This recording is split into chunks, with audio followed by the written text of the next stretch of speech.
Hey everybody, Happy New Year. This is Feed Your Brain Friday. It's the first Friday of 2024. I'm so excited because today I got all my Christmas stuff put down. And woohoo! It looks wonderful. I love putting up all my Christmas. And I love the season. And then I love when I put it all away because my house just feels like, whew, right? And this season, there was so much going on this Christmas. Great Christmas parties. I celebrated my dad's 80th birthday in January. Had family together. Whew, it was a lot. There's one thing that most people do first of New Year's. And that is make New Year's resolutions. Why? Why as humans do we like to make New Year's resolutions? Well, first of all, it's like a blank slate, where we're going to start over and we're going to start from scratch and we're going to do something different. We look at where we are and what we've done up to this point and we say, we're going to make a change and it's going to be a big change. So not only is it going to be a change, but it's got to be big, right? And it was interesting. I was doing some research and I thought, well, where did New Year's resolutions come from? Well, they've been around since like 4000 BC. And it talks about how like the Babylonians, they set new goals each year because that was their time when they promised their God that they were going to return everything that they had taken that wasn't theirs and they were going to pay off all of their debt. The Romans did it. Every January, it was called Janus, Janus, which is where January came from.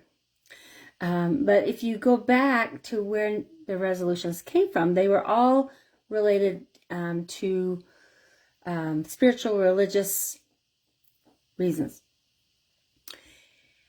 And, it's great. It's great to say, this is where I've been. I'm going to make these changes. Some of the main New Year's resolutions is I'm going to start exercising. I'm going to lose weight. I'm going to quit smoking. Going to start eating healthy. Manage my money, get out of debt, right? And those are great, really great reasons why we want to make these changes. They're great. I can tell you that for many, many years, my goal was always, I'm going to lose weight. And I think I lost that same 10 pounds like 30 years, right? And we go into these with these great expectations. We're going to just like jump in and we're going to make all these changes. And then 23% of people quit the resolutions the very first week. By the end of January, 43% have already quit their resolutions. Why? Well, because if you always do what you've always done, you're going to always get what you've always gotten. So making these changes, resolution changes, takes change, right? Takes being motivated to make a difference, to change. There's a quote that I've seen a lot, and it's the pain of not changing has to be greater than the pain of changing for us to really change. Does that make sense? That means it's easier to stay where we are, and until the pain of staying where we are is greater than the change, we're not going to change, right? And that's kind of what happens is these goals seem lofty. There's 4 reasons why New Year's resolutions fail. Are you ready? Number 1 is we set these goals and we're not quite ready and motivated to change them because usually the goals are pretty lofty. Number 2 is obstacles come along. We think, yeah, we're going to make these changes. And then 3 days later, something happens and we're like, maybe we don't want to make that change, right? Number 3 is our expectations are high, too high to start with. And number 4 is that you're just not ready, right? Because to make a change, a behavior change, you also have to change the way you think. So just because you wrote it down that I'm going to make a New Year's resolution change doesn't do anything unless you're ready to change the way you think about that resolution. Right? And how do you do that? Well, starting smaller and looking at what is it that you really want to change, and how can you break it into smaller amounts, and how can you get involved and get your body and your thoughts into making those changes. Right? Like I said, I tried to lose 10 to 15 pounds every year for 30 years. Why was it so hard? It wasn't until I learned the tools I needed that I was able to lose the weight. Right? If you're not ready to exercise and you just say, I'm going to start exercising, what does that look like? I read this thing in it's called Very Well Mind, and it says that there are 5 reasons that things we go through when we're making a change. Pre-contemplation, meaning you're starting to become aware that something's got to change. Contemplation, you're starting to think, hey, maybe I ought to make this change. Preparation, you're learning, okay, what will that look like, and what will that mean to make that change? Action, you start to make the action change. And maintenance is you determine how you're going to maintain the change.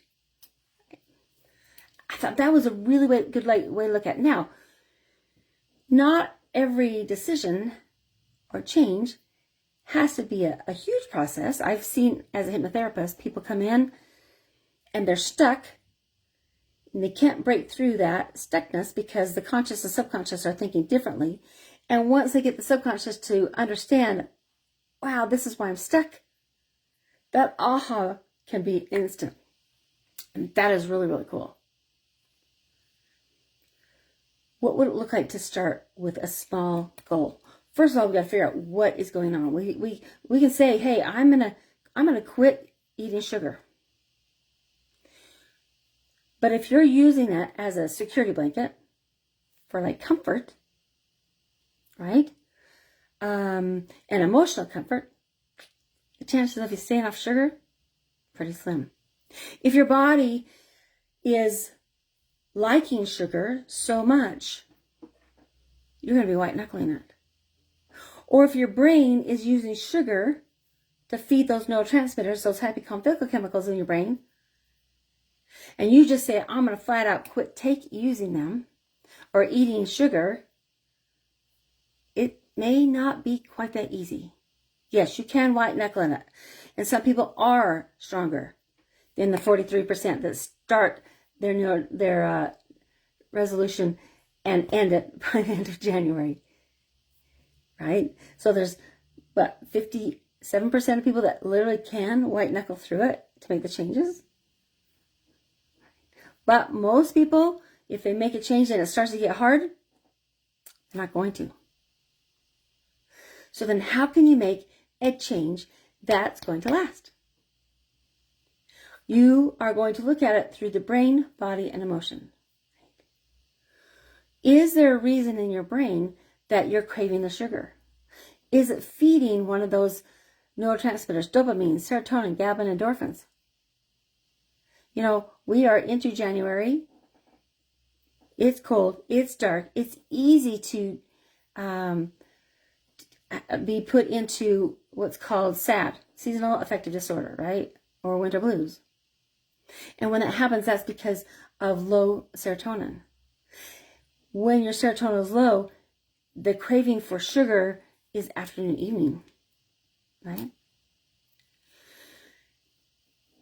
If you're also just saying to yourself, I'm just not going to do it anymore, what happens comes that afternoon, evening when your body, your brain is like, I have to have sugar now. And you're like, no, I'm not going to. It becomes a fight, right?